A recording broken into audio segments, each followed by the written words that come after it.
اللہ رب العزت غفور رحیم ہے جی، خیر ہے، کوئی بات نہیں. لیکن اسی کے ساتھ اللہ رب العزت نے یہ بھی بتایا کہ میرے بندوں کو یہ بھی بتا دو کہ ان عذابی هو العذاب العلیم، کہ میرا عذاب بھی بڑا دردناک ہے.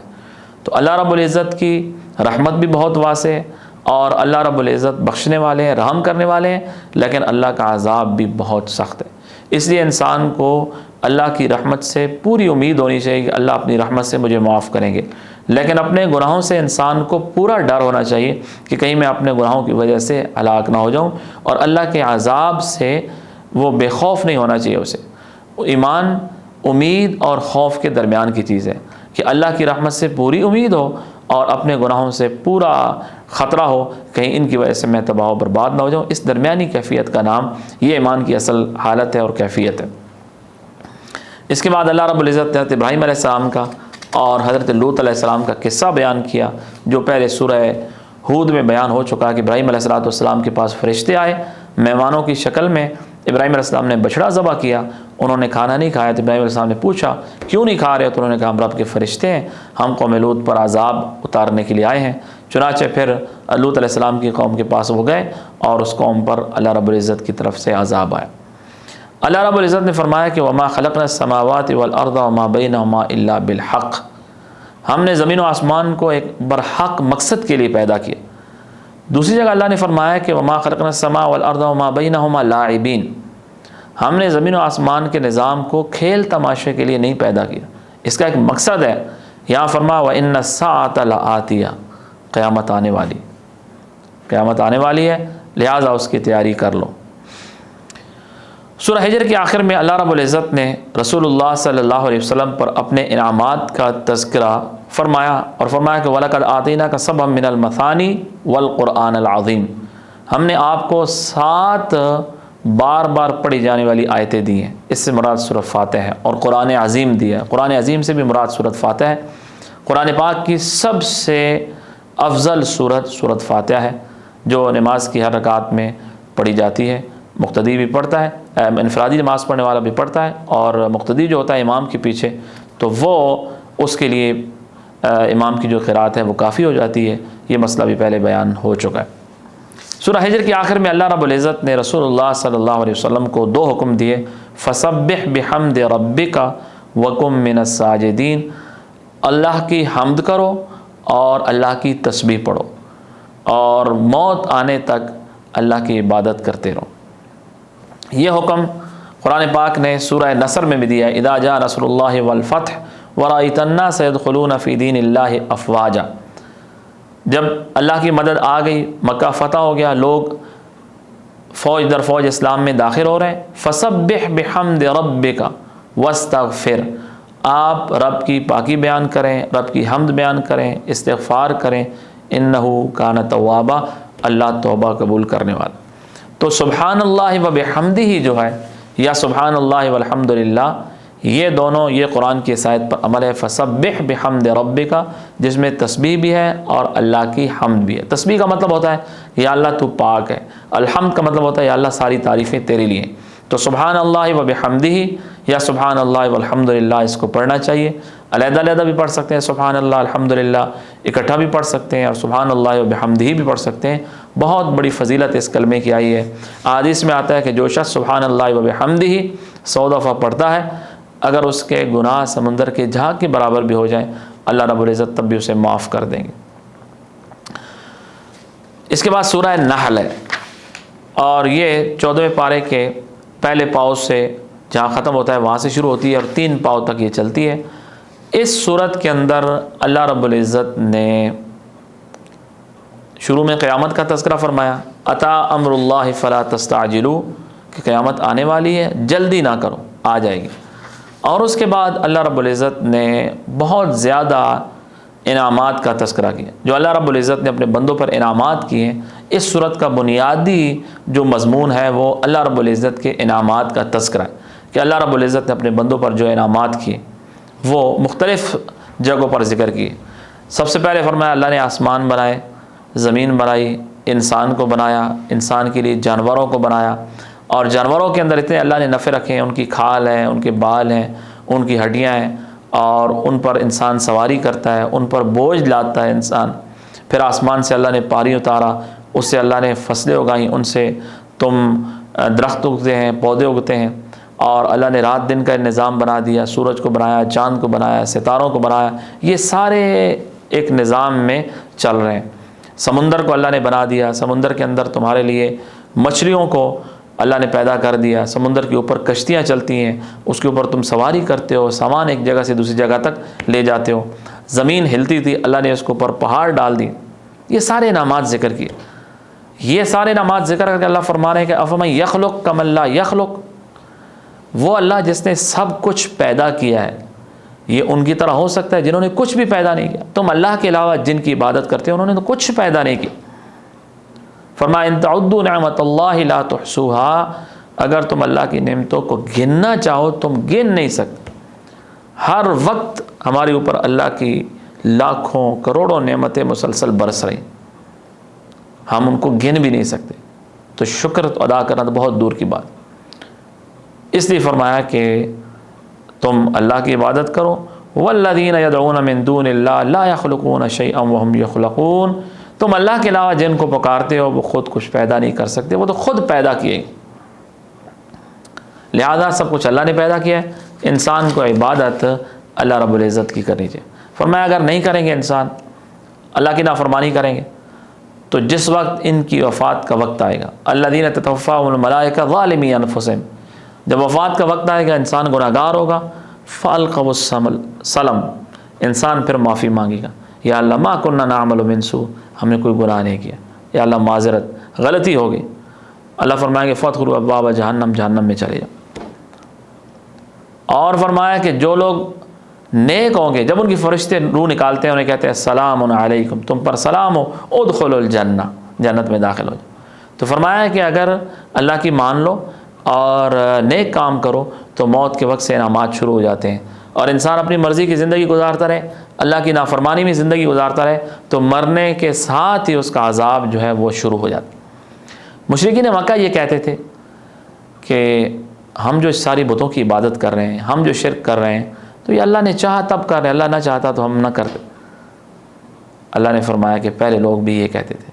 یہ انسان اپنے گناہ کے لیے اللہ کی تقدیر کو عذر کے طور پر نہیں پیش کر سکتا۔ ایک انسان دوسرے کو مارتا ہے، کہتا ہے جی اللہ نے لکھا تھا میں نے مارا ہے، یا ایک انسان خدا نخواستہ کوئی غلط کام کرتا ہے، کہتا ہے جی اللہ نے لکھا تھا میں نے کر لیا۔ بھائی نماز پڑھو، جی اللہ نے لکھا ہوگا تو ہم پڑھ لیں گے، ایسا نہیں۔ اللہ نے لکھا ہے اپنے علم سے، اللہ نے ہمیں اختیار دیا ہے کہ تم یہ کام کرو تو جنت جاؤ گے، نہیں کرو گے جہنم جاؤ۔ جس طرح ہمیں پتہ ہے کہ اللہ نے ہمارا رزق لکھ دیا ہے، پھر بھی ہم صبح اٹھتے ہیں، کام پہ جاتے ہیں، کاروبار کرتے ہیں، اور اسی طرح اللہ نے ہمارا ایک ایک لقمہ لکھا ہے، لیکن ہم پھر بھی روٹی سامنے رکھتے ہیں، اسے توڑتے ہیں، منہ میں ڈالتے ہیں، اسے چباتے ہیں، یہ سارے کام ہم خود کرتے ہیں۔ تو اسی طرح اللہ نے ہمارے لیے باقی چیزیں بھی لکھی ہیں، لیکن ہم نے اس کے لیے کوشش خود کرنی ہوگی۔ صرف اللہ کی تقدیر کو ہم اپنے کسی گناہ کے لیے ہم اس کو سہارا نہیں بنا سکتے۔ آگے اللہ رب العزت نے اپنی قدرت کو بیان کیا کہ انما قولنا لشیء اذا اردنا ان نقول له کن فیکون، کہ اللہ رب العزت جب کسی کام کو کرنا چاہے تو اللہ کن فرماتے ہیں، فیکون، بس وہ کام ہو جاتا۔ آگے اللہ رب العزت نے ہجرت کی فضیلت بیان کی کہ والذین ہاجروا فی اللہ من بعد ما ظلموا، کہ جن لوگوں پر دنیا میں ظلم ہوا اور انہوں نے ہجرت کی، لنبوئنہم فی الدنیا حسنہ، دنیا میں ہم انہیں اچھا ٹھکانہ دیں گے، ولاجر الآخرۃ اکبر، اور آخرت میں ان کے لیے بہت بڑا اجر ہوگا۔ ہجرت کہتے ہیں انسان اللہ کی رضا کے لیے اپنا گھر بار یا علاقہ چھوڑ دے۔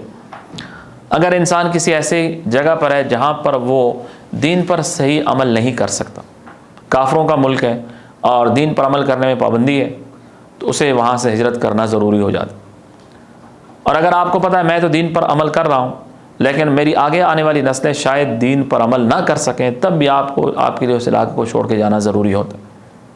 ہمارے ہاں بلا کسی وجہ کے اور صرف دنیا کے چند ٹکوں کی خاطر اور ان کی خاطر انسان کچھ نفع کی حاصل کرنے کے لیے انسان اسلامی ملک کو چھوڑ کر غیر مسلم کے ملک میں چلا جاتا ہے، وہاں زیادہ نفع مل رہا ہے۔ تو یاد رکھیں یہ بہت خطرے کی بات ہے۔ ہم وہاں جا رہے ہیں، ہم تو اسلام پر قائم رہیں گے لیکن ہماری آئندہ آنے والی نسلیں کیا پتہ وہ اسلام سے پھر جائیں۔ تو اس لیے چند روپوں کی خاطر، چند ڈالروں کی خاطر، چند ٹکوں کی خاطر اپنی نسلوں کے ایمان کو داؤ پر نہیں لگانا چاہیے۔ اپنے اسلامی معاشرے کے اندر، اسلامی ملک کے اندر انسان کو رہنا چاہیے۔ ہجرت اگر کرنی انسان اللہ کے لیے کرے، اللہ کے دین کے لیے کرے، تبلیغ کے لیے جائیں اور دین پھیلانے کے لیے جائیں، دعوت کے لیے جائیں تو بہت اچھی بات ہے۔ دنیا حاصل کرنے کے لیے آپ اگر سفر کرتے ہیں تو دنیا تو آپ کو مل جائے گی، لیکن ایسی جگہ پر نہ جائیں جہاں پر اپنا یا اپنی نسلوں کے دین کا خطرہ ہو۔ رسول اللہ صلی اللہ علیہ وسلم نے فرمایا فمن کانت ہجرتہ الی اللہ ورسولہ فہجرتہ الی اللہ ورسولہ، جس کی ہجرت اللہ رسول کی طرف ہو اسے ثواب ملے گا۔ فمن کان ہجرتہ الی دنیا یصیبها او امرأۃ یتزوجها فہجرتہ الی ما ہاجر الیہ، جو دنیا کے لیے ہجرت کرے گا یا عورت کے لیے ہجرت کرے گا تو اسے دنیا ملے گی، عورت ملے گی، لیکن ظاہر ہے اس پر اللہ کی طرف سے کوئی ثواب نہیں ملے۔ اس کے بعد اللہ رب العزت نے فرمایا کہ فاسألوا اہل الذکر ان کنتم لا تعلمون، کہ اہل ذکر سے پوچھ لو اگر تم نہیں جانتے۔ اس آیت سے یہ مسئلہ ثابت ہوتا ہے کہ انسان شرعی مسائل اگر اسے خود پتہ ہے تو ٹھیک ہے، اگر نہیں پتہ تو پھر اسے کسی شریعت کے ماہر سے پوچھ لینا چاہیے۔ قرآنی حکم ہے فاسألوا اہل الذکر، اہل ذکر سے پوچھ لو۔ تو یا تو یہ انسان عالم ہے، مفتی ہے، شریعت کا ماہر ہے، وہ خود مسائل سمجھ سکتا ہے، اور اگر خود مسائل نہیں سمجھ سکتا تو پھر اپنی رائے سے خود ہی مسائل بنانے نہیں چاہیے، بلکہ کسی شریعت کے ماہر مفتی سے مسئلہ پوچھنا چاہیے۔ ہمارے ہاں مسائل کے بارے میں ہم بہت زیادہ غیر محتاط ہیں کہ ہر آدمی، آپ جہاں پر بھی بیٹھے کسی بندے سے کوئی مسئلہ پوچھے فوراً کہے گا میری رائے میں یہ مسئلہ اس طرح ہے، حالانکہ جو بندہ ہم سے مسئلہ پوچھتا ہے وہ ہماری رائے نہیں پوچھ رہا ہوتا، وہ ہم سے اللہ اس کے رسول کی رائے پوچھ رہا ہوتا ہے۔ ہم اگر غلط مسئلہ بتاتے ہیں تو اس کا ہمیں گناہ ہو، اور وہ بندہ عمل کرے گا اور اگر اس نے غلط عمل کیا تو ہمیں اس کا گناہ ملے گا۔ تو اس لیے بہت احتیاط کرنی چاہیے، جب تک وہ مسئلہ انسان کو 100% مکمل تحقیق نہ ہو، اس کی کسی ماہر مفتی سے نہ سنا ہو تو آگے اس کو بیان نہیں کرنا چاہیے۔ اسی طرح سنی سنائی بات آگے نقل نہیں کرنا چاہیے، اور اگر کوئی مسئلہ پیش آ جائے تو کسی ماہر مفتی کے پاس جا کر اس مسئلے کی تحقیق کرنی چاہیے، اس سے پوچھنا چاہیے۔ اللہ رب العزت نے سورہ نحل کے اندر مشرکین مکہ کی ایک عادت کو بیان کی۔ مشرکین مکہ کہتے تھے معاذ اللہ جو فرشتے ہیں یہ اللہ کی بیٹیاں، تو اللہ نے فرمایا کہ خود اپنے لیے بیٹی پسند نہیں کرتے اور اللہ کے لیے بیٹیاں پسند کرتے ہو۔ پھر مشرکین مکہ کی ایک بری عادت کو بیان کیا، فرمایا ان کی عادت یہ ہے کہ ان کو اگر کہا جائے کہ آپ کی بیٹی پیدا ہوئی ہے تو ظل وجہہ مسودن، ان کا چہرہ سیاہ ہو جاتا ہے، وہ قدیم، وہ غصے سے بھر جاتا ہے۔ یہ مشرکین مکہ کی عادت تھی کہ بیٹیوں کی پیدائش پر پریشان ہوتے تھے، اور یہ زمانہ جاہلیت کی ایک عادت ہے۔ آج بھی ہمارے ہاں معاشرے میں بعض لوگ ایسے ہیں جو بیٹیوں کی پیدائش پر پریشان ہو جاتے ہیں، بیٹی کیوں پیدا ہوگی، حالانکہ بیٹی اللہ کی رحمت ہے۔ قرآن نے کہا یہب لمن یشاء اناثا ویہب لمن یشاء الذکور، اللہ چاہتا ہے جس کو بیٹیاں دیتا ہے، چاہتا ہے جس کو بیٹے دیتا ہے، چاہتا ہے دونوں دیتا ہے، چاہتا ہے کچھ نہیں دیتا، یہ تو اللہ کے کام ہے۔ اور بیٹیوں کی پیدائش پر انسان کو خوش ہونا چاہیے۔ جو پریشان ہوتا ہے یہ مشرکین مکہ کی عادت ہے اور جاہلوں کی عادت ہے، یہ جہالت ہے۔ آپ نے فرمایا جو بندہ 2 بیٹیوں کی پرورش کرے گا وہ اس کے لیے جہنم سے پردہ ہو جائیں گی۔ ایک روایت میں 3 بیٹیوں کا آتا ہے، ایک روایت کے اندر آتا ہے کہ آپ نے فرمایا جو 1 بیٹی کی پرورش کرے گا اور بیٹے پر اس کو ترجیح نہیں دے گا وہ اس کے لیے جہنم کی آگ سے پردہ ہو جائے گا۔ بعض حدیث میں آتا ہے کہ جس نے 2 بیٹیوں کی یا 2 بہنوں کی اچھی طرح پرورش کی، ان کو ان کے گھر تک پہنچا دیا، یہ اس کے لیے جہنم کی آگ سے پردہ بن جائے گی۔ تو 10 بیٹوں کی آپ پرورش کرتے ہیں وہ آپ کو یہ فضیلت نہیں ملے گی۔ 1 بیٹی کی، 2 بیٹیوں کی، یہ فضیلت ہے کہ انسان کے لیے جہنم کی آگ سے وہ پردہ ہو جائے گی۔ اس لیے بیٹیوں کی پیدائش پر خوش ہونا چاہیے، یہ اللہ کی نعمت ہے، اللہ کی رحمت ہے، اور اس لیے انسان کو اس پر بالکل پریشان نہیں ہونا چاہیے، اور کبھی بھی اپنے بیٹوں کو بیٹیوں پر ترجیح نہیں دینی چاہیے، دونوں کے ساتھ جو برابر سلوک ہے وہ رکھنا چاہیے۔ اللہ رب العزت نے فرمایا کہ اگر اللہ لوگوں کو گناہوں پر پکڑتا تو زمین پر ایک جاندار بھی باقی نہ رہتا۔ وَلَوْ يَأْخِذُ اللَّهُ النَّاسَ بِظُلْمِهِمْ، انسان گناہ کرتا ہے، اگر اللہ کی طرف سے فوراً پکڑ آ جاتی تو ما ترک علیہا من دابہ، زمین پر ایک جاندار بھی نہ بچتا۔ جنہوں نے گناہ کیا، انسان سب گناہ گار ہیں، گناہ کرتے ہیں، وہ سارے ختم ہو جاتے ہیں، اور جو باقی چیزیں وہ بھی ختم ہو جاتی ہیں، زمین کا نظام ختم ہو جاتا ہے۔ لیکن اللہ مہلت دیتے ہیں، معاف کرتے ہیں، شاید میرا بندہ توبہ کر دے۔ اللہ رب العزت کے انعامات اس صورت میں بہت زیادہ بیان ہوئے۔ یہاں پر اللہ نے فرمایا کہ اللہ نے تمہارے لیے جانور پیدا کی، جانوروں کے پیٹ کے اندر اللہ رب العزت گوبر اور خون کے درمیان میں خالص دودھ نکالتے، یہ اللہ کی قدرت ہے اور اللہ کی وحدانیت کی، اللہ کی توحید کی دلیل ہے کہ جانور سبز چارہ کھاتا ہے، سبز گھاس کھاتا ہے، اس سے اس کا سرخ خون پیدا ہوتا ہے، سبز گوبر پیدا ہوتا ہے اور سفید دودھ پیدا ہوتا ہے، اور اس سبز گوبر اور سرخ خون کے درمیان سے خالص سفید دودھ نکل آتا ہے۔ یہ خالص اللہ کی قدرت ہے۔ سفید رنگ کہاں سے آیا، سرخ رنگ کہاں سے آیا، یہ اللہ کی قدرت ہے۔ اسی طرح اللہ نے کھجور کے درخت، انگور کے درخت اور اسی طرح کئی چیزیں تمہارے لیے پیدا کی۔ نحل کہتے ہیں شہد کی مکھی کو، چونکہ شہد کی مکھی کا بھی تذکرہ ہے اس لیے سورت کا نام سورہ نحل ہے۔ فرمایا کہ شہد کی مکھی کو اللہ نے یہ حکم دیا ہے کہ وہ پہاڑوں کے اندر اور درختوں کے اندر اپنے گھر بنائے، چھپر جو لوگ بناتے ہیں اس کے اندر گھر بنائے، پھر مختلف پھلوں میں جا کر اس کا رس نکالے اور پھر مختلف راستوں پر چل کر وہ اپنے گھر کی طرف آئے اور وہاں آ کر وہ خالص شہد بنائے۔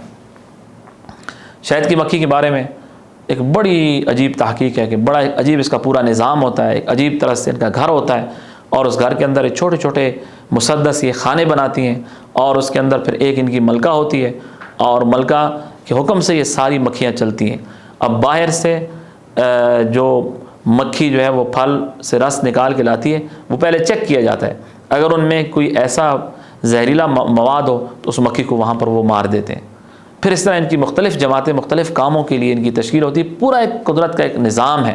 اللہ نے اس کو بیان کیا، فرمایا کہ یخرج من بطونہا شراب مختلف الوان فی شفاء للناس، اس کے پیٹ سے ایک ایسا شراب نکلتا ہے یعنی شہد جس کے رنگ مختلف ہیں اور لوگوں کے لیے شفا ہے۔ شہد کا شفا ہونا قرآن سے ثابت ہے۔ اس لیے حدیث میں آتا ہے، ایک صحابی آئے کہا یا رسول اللہ میرے بھائی کا پیٹ خراب ہے، فرمایا اس کو شہد پلاؤ۔ یا رسول اللہ اور خراب ہو گیا، فرمایا اور پلاؤ، اور خراب ہو گیا، یا آپ فرمایا اور پلاؤ۔